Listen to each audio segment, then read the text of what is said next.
A netizen shared an anecdote. A boy once asked his father, "Why is there a sun on the flag of Taiwan?" The father replied, "Because the people in Taiwan live under sunshine." The boy then wondered, "Why is it that on our Chinese flag there are only stars?" The father replied, "Because we live in darkness." A netizen shared an interview that a Chinese woman did. The reporter asked her, "Why does her not want a child?" She replied saying that, "I've lived a tiring life. I don't want my children to experience the same as what I have gone through." A netizen shared this video clip showing very young kids smoking.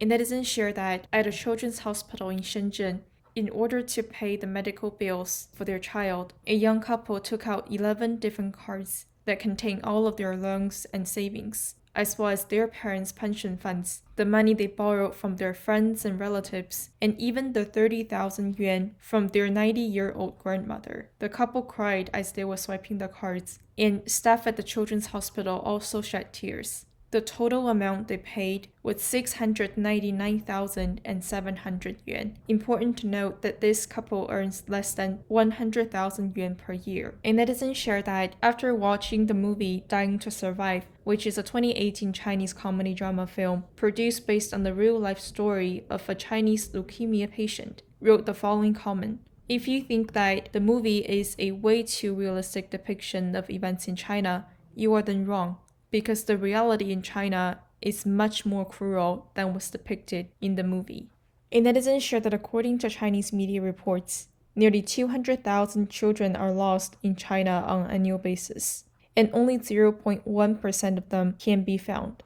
The netizen commented that many people seem to feel very proud about the surveillance cameras that can be found across China, as they see this as a sign that China is a safe country. But why is it that despite the tightening surveillance control, so many children cannot be found? The reality may be that the cameras would only function normally when the Chinese government needs them to. Or in other words, they would only function normally in circumstances that the Chinese government has interest in.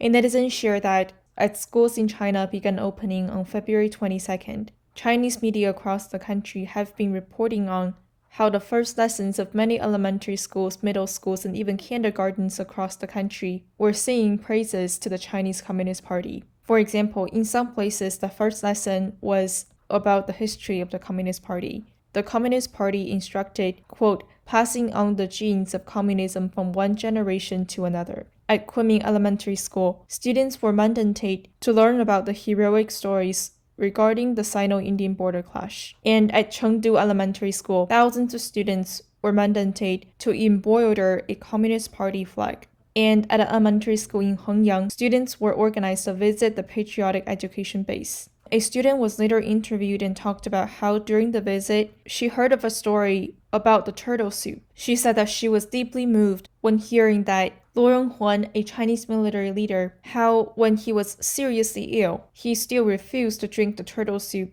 only to leave it for an elderly lady. And this is a clear expression of his patriotic sentiment, which deserves to be passed on for generations to come. And he also deserves to be remembered by history. 听了一碗甲鱼汤的故事，我深受感动。罗荣桓爷爷即使身患重病，也要把最好的甲鱼汤让给老奶奶喝。他这种爱国爱民的情怀，应当流芳百世。 Another student talked about how the current life that they are leading came only as a result of the hard work from the PLA soldiers of the past, many of whom risked their lives.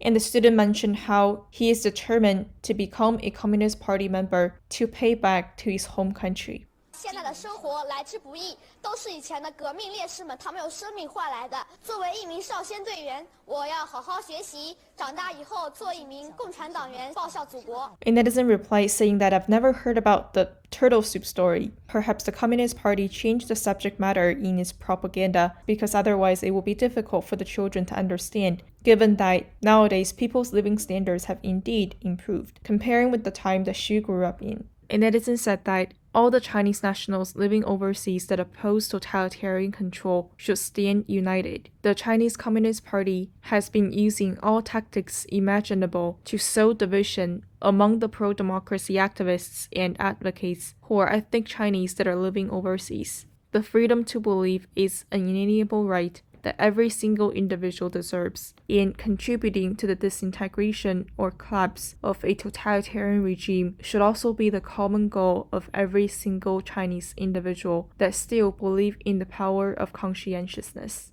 And in the meantime, all those that seek to demonize the victims of the Communist Party regime, as well as all those that seek to sow division among the freedom-loving Chinese nationals abroad, regardless of whether it is their real intent to do so, in reality, they are indeed helping the Chinese Communist Party to stay in power and being complicit in the CCP's crimes. Child, we will take you in. Child, we will bring you home. You'll be a flower that sees the spring. Soon a dove flying high.